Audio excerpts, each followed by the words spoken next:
If you're looking to take your wide zone run scheme to the next level, this video is for you. In this video, we're going to be diving through one of my favorite ways to run wide zone to make it more explosive. Let's dive in. So we're thinking about trying to make wide zone more explosive. Let's talk about what explosive plays are in general and why they're important. If you were to just look up what is an explosive play or what is the metric by which a play is deemed explosive, that definition is going to vary. There's no just universal definition of a play is explosive when it is this many yards. However, there is universal agreement in that explosive plays are important as a key factor in scoring rate, and scoring rate is going to have a large correlation to win percentage. The more you score, the more likely you are to win. So it's kind of a three-pronged approach. The more explosive plays you have, the more likely you are to score. The more likely you are to score, the more likely you are to win. Explosive plays in some places are also talked about kind of similarly to the turnover battle. Which team has more explosive plays and how does that factor into win percentage is a stat and analytic that's coming out more and more as well. So speaking of studies, this one is from sharpfootballanalysis.com. They did a study on the effect of explosive plays, and they started this study on drives that start inside a team's 30-yard line. So the minus 30-yard line.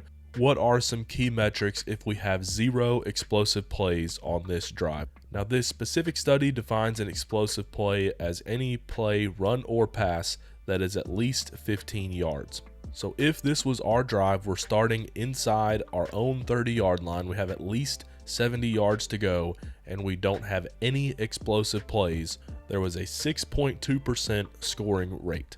Now, scoring rate and touchdown rate are different. Scoring rate does include field goals.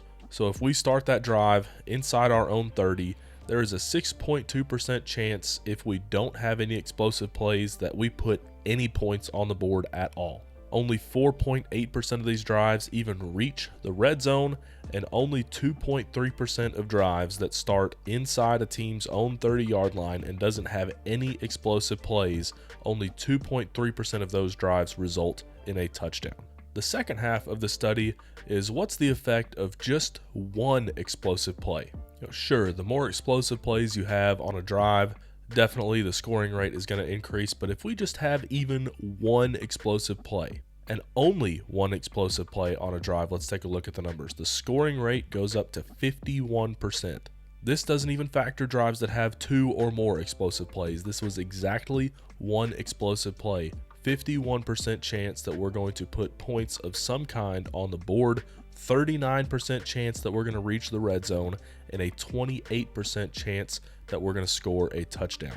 So if we start a drive inside of our own 30-yard line, but we have only one explosive play on that drive, not 2, not 3, any more than that, just one explosive play, there's at least a 1 in 4 chance that that drive is going to result in a touchdown. So just breaking down the numbers, that is a 10x increase from 0 explosive plays to only one explosive play. Again, run or pass, this study didn't differentiate, but just one explosive play can 10x the scoring rate on drives that start inside our own 30-yard line. So explosive plays are absolutely critical to scoring rate.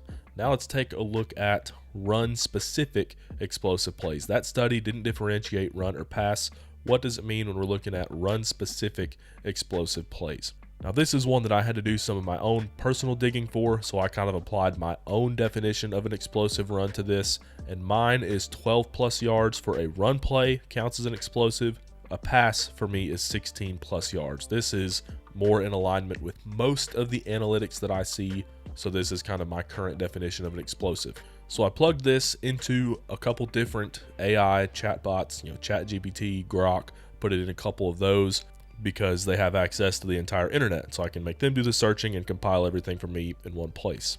And the data that I asked them to scrape and search for was what percentage of explosive run plays happen outside of the tackle. And every single response that I got was that 60 to 70% of runs that are 12 or more yards make it outside the tackle. So of run plays that make it 12 or more yards, 60 to 70% of them hit outside the tackle. So that leads us to this question. If it is significantly easier to have an explosive run getting outside the tackle, how do we get outside the tackle more often? And specifically thinking about making wide zone more explosive, how are we going to get outside the tackle more often on wide zone? So now we have to take a look at traditional wide zone and compare it to what we can do to make wide zone more explosive. Traditional wide zone, the main coaching point or the main thought behind it has always been stretch and puncture. We want to stretch the front side, cut off the back side, and puncture the alley in between. Now, oftentimes this is going to lead to an interior point of attack. We're not making it outside.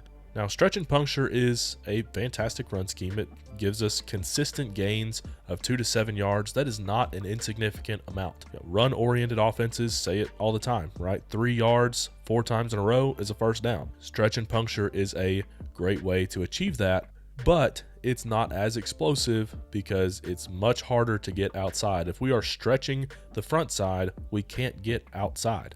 And I've got an example right here. This is the 49ers against Jacksonville in 2024. And it's just kind of an example. It's going to be a nice little 3-yard gain here. Nothing special. A generally considered a good run, but it's going to be hard to be very explosive. And we kind of see from the end zone here that we're going to stretch the front side, but there's not always a way to puncture. We're just getting vertical and getting what we can after that, and the walls kind of close in. So it's a great way to get 3, 4, 5, 6 yards consistently, but it's much harder to be explosive. So what I'm thinking about when I'm trying to have explosive wide zone run plays, instead of stretch and puncture, I want to seal the front. I want to make sure that we can get outside the tackle, and I want to prevent inside linebackers and defensive linemen from flowing over such that we are forcing DBs to tackle our best ball carrier. It starts by pulling the count, the targeting system, the ID, the mic point back. You'll see this if you're like on Twitter. A lot of times this will be called will declared outside zone, where we're putting the center on the backside linebacker. But what this allows us to do is maintain the play side leverage we already have, as opposed to attempting to capture it post snap. Because I don't have to reach the player to my play side anymore, I just get to focus on not letting the first defender backside cross my face, because we've pulled our target, we've pulled our count back 1 player. And we can see that in this clip right here. Instead of reaching play side defenders, they're going to seal in the front, get hands on everybody in the front, and expose the defensive backs. If the 49ers were running the stretch and puncture way, then there's no way that this would have gotten outside, because every single play side lineman is covered.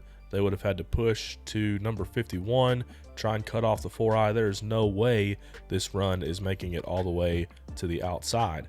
But instead, what they've done is they're going to take Juszczyk, the fullback, and they're going to use him to block the edge defender, trying to reach him, doesn't quite get all the way there, but now Kittle has play side leverage on the defensive end. He's going to have Trent Williams in combination with him, and they're going to focus on trying to seal 51 in. We saw it in the wide shot. They don't get it all the way, but they get enough hands on him to where the running back can still get outside. Guard still has to reach the 3. Now the center and the backside guard can work to the backside inside linebacker, which is actually a safety coming down into the box.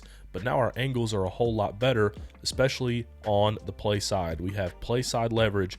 The idea is we want to seal the front in, not let any of these defenders get out, which is much easier at the high school level than it is here in the NFL.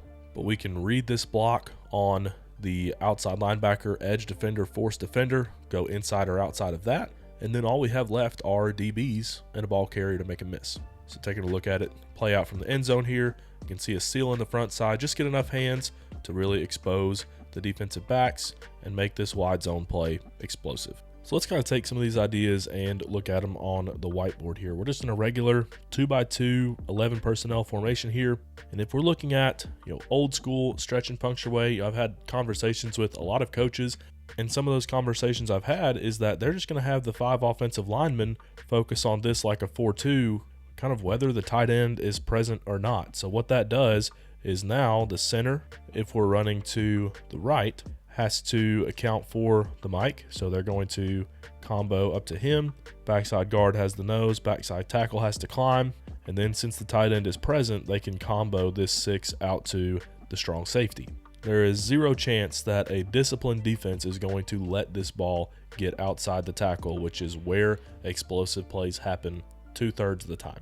Running weak is a bit more likely to get outside because we don't have to worry about that support defender. We have somebody here for him, and that really just depends on how good this defensive end is. And that's one of the reasons why we'll hear a lot of people say, or even going back to Alex Gibbs, one of his main sayings was run it weak until they can stop it. If the center has to work play side, which he does here because of the nose, then it really depends on if we can reach this defensive end and get the tackle up to the jack, whether we can get outside or not. And it doesn't change much against the odd front. If we're just going to assume that the center has to work to the play side, running to the right here, then yes, on paper, we're going to have somebody that can go get the safety, but angles wise, it's just never going to get there. And speaking of odd fronts, this is when I really started figuring out this idea, is when we really started facing tight fronts, because now I can't get my backside tackle up to that backside inside linebacker in a clean way. If I were just to try and go around the 4-eye, but he flows over, we're never going to get there. So we had to find ways to run this where we could leave either the backside tackle on the 4-eye trying to cut him off, or we would be in sidecar and arc him and read the backside 4-eye with a midline read. So if we can't get our backside tackle up to the backside inside linebacker, it has to be the center. They have to combo up to him. And what that leaves us now is 3 for 3 on the play side. If with a 4-eye, we would take the tackle and work really vertically just to make sure we keep that jack sealed in. And here we've talked about sealing in the front. All right, this is really the front inside the tackle. And then now we can read the tight end's block on the will and go inside or outside based on that. But either way, we should be getting the running back on a DB. Now there's a couple things we can do to the safety. He's going to be pretty hard to crack from a widened wide receiver position. So we could condense down, bring the Z a little bit tighter to have a better angle on the free safety, or we could use some jet sweep fake action to try and grab the attention to make the free safety honor the integrity of the jet sweep. Or maybe we do both, bringing the Z in a little bit tighter. He can crack the safety, and then the F go block the corner. And now we have a running back on DBs that also have blockers in the way. So if I'm thinking about the core philosophy of all of this put together, applied, the idea is we want to seal the front, crack the safety, and either block the corner or at least expose him, make the corner, make the tackle. I wrote about characteristics that I look for in each of my skill players recently on the Wide Zone Warriors Substack. I'll link that down in the description below. Be sure to check it out. But one of the things that we wrote about is my running back is going to be one of my 2 best ball carriers. If he's the best ball carrier but he can throw, then he'd be the quarterback. But he's going to be the best ball carrier that can't be the quarterback. So he's going to be one of the 2 best ball carriers on the team. And we want to get him one-on-one with the defense's worst tackler, the corner. So we're going to take a look at just this formation right here. There's plenty of other ways we can get to it, but we can get to all of our different variations against most of the common fronts we're going to see out of this look weak ace. So if we're facing a 4-4, cover 3 classic kind of defense, we can start with running wide zone strong. Since everything starts here with the center on the backside linebacker, now we're 3 for 3. Probably would leave the guard solo on the 3 and have a triple here on the Sam back to the Mike. Since we are condensed, the Z has a good angle for the strong safety here, and this run should be making its way to the corner. The backside tackle would be locked on the defensive end. There's a couple different things we could do with the F. Based on a box count, we could leave him backside 2 in case the will comes, and then we're all set in terms of front and force defenders covered. But if we're really needing an explosive, we can motion the F over and lead him on the corner, and now we just have to make the free safety miss, and we're off to the races. Now, even running weak, we still want the ability to get the center on the backside linebacker. With somebody in his A-gap, how are we going to do that? We can take the play side guard or the weak guard, and they can work to the backside linebacker. We're still 3 for 3 on the backside. Traditionally, a common thing to do here would be to base the tackle out and lead up on the play side linebacker, but we're not getting outside at that point. That's going to be ISO. That's going to be interior. Instead, we can kind of take that clip we watched of the 49ers against the Rams kind of as inspiration. We can take the fullback here and try and reach the defensive end, let the tackle get skinny, and just go cut off the jack. Get the X cracking the will here. And again, everybody has play side leverage on their blocks, and we are directly at the corner with the running back. Against the tight front, we can do a lot of the same things. If we're running strong, we've got the center to the backside linebacker. Since we're in a 4-eye, I would keep the double there instead of the triple and leave the tight end solo on the Sam. Condensed, Z's in a good position to crack the safety. Backside tackle can cut off the 4-eye. Fullback here can take care of the backside will, or we can control him with a boot, bringing the fullback around for the corner. And I like this too because now we get the X in a better position to go cut off that backside safety. Running it weak, now we have the center and the backside guard working to the backside inside linebacker, backside tackle cut off the backside 4-eye, tight ends basing the Sam. And the same thing we just looked at with a 4-2 or the 4-4, we still want to get our fullback reaching this edge defender. Now we're going to combo the 4-eye back to the play side inside linebacker, X cracking the free safety, and again, we should be getting the edge on our way to the corner. Now let's say we get an underfront. It's going to be really difficult to get outside here because both the tight end and the tackle have poor leverage for wide zone. That means the center has to reach the play side one if we're just running the regular strong versions that we have run. But what we can do is we can keep that idea of bringing the fullback to the play side, but instead of having him lead for the corner, now we can reach him on the Sam and keep that same play side leverage that we've been talking about. Still getting the center working to the backside, 2 for 2, manning up the backside. Z cracked the strong safety, and we have still exposed the corner. If we want to run it weak, it should work out very similarly to how we did the tight front, except now we should have even better angles because the defensive linemen are in the gaps, and we should be getting outside the tackle with our best ball carrier against the defense's worst tackler. So sealing the front is my goal in making wide zone more explosive, but stretch and puncture is still a very successful and very consistent way to stay on schedule. Now I do carry both stretch and puncture and sealing the front in my offense. When we are sealing the front and getting the center to the backside linebacker, that's what we call wide zone. When we are stretching and puncturing, getting the center to the play side linebacker, that's what we call mid-zone. And if you want to find out some more differences and distinctions that we make between the two, click on the screen to watch this next video.